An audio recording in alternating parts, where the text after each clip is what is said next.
Hey guys, Shibley182 here, and welcome to part 45 of my horror DVD collection. Today we're going to be talking about 2001's Jeepers Creepers, which was written and directed by Victor Salva, stars Gina Phillips as Trisha, Justin Long as Darry, and Jonathan Breck as the Creeper. This movie starts off where you have Darry and Trisha, brother and sister, played by Justin Long and Gina Phillips, who are making their way to their parents' place. I don't know if it's for a holiday or if it's just for a weekend for during the summer.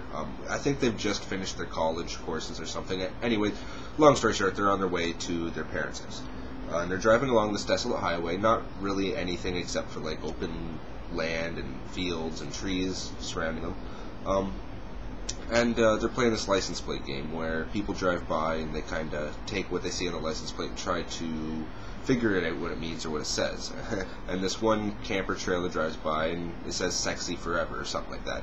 I think Justin Long thinks it says "gay fever," but it actually says "sexy forever." And so they drive past and there's this old couple driving this RV, and I just always thought that was funny. And "sexy forever" and they're old.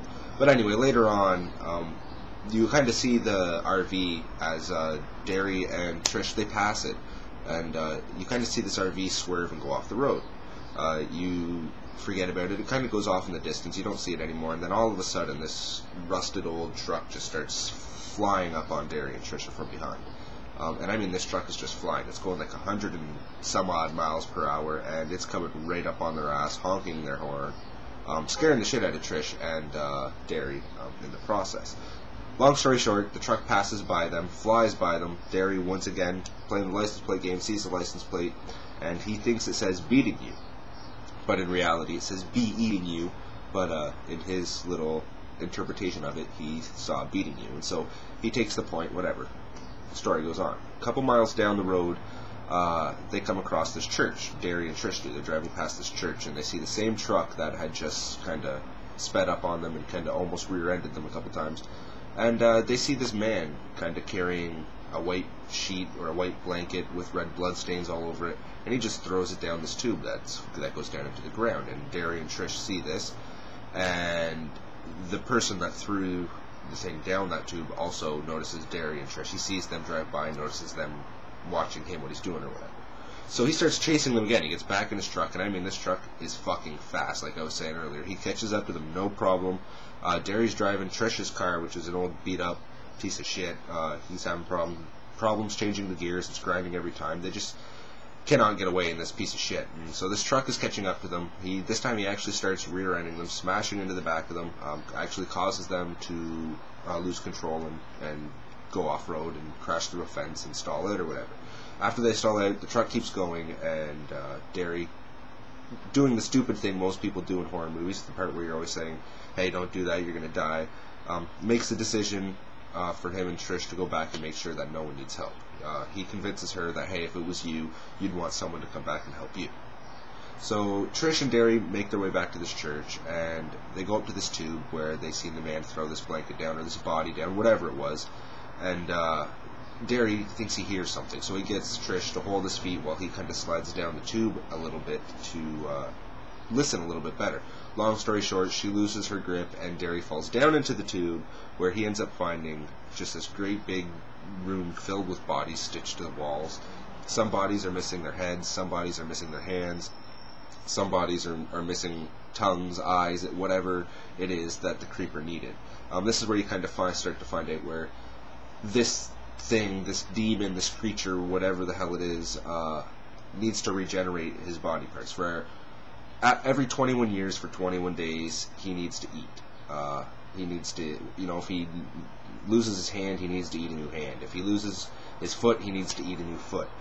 Which I thought was kind of cool and silly at the same time, but also creepy, because to think you could go out there and this guy could smell your fear or smell your body and know exactly what part of you he wanted, and nothing's going to stop him from getting it. Man, the motherfucker even has wings. Like, this guy can fly.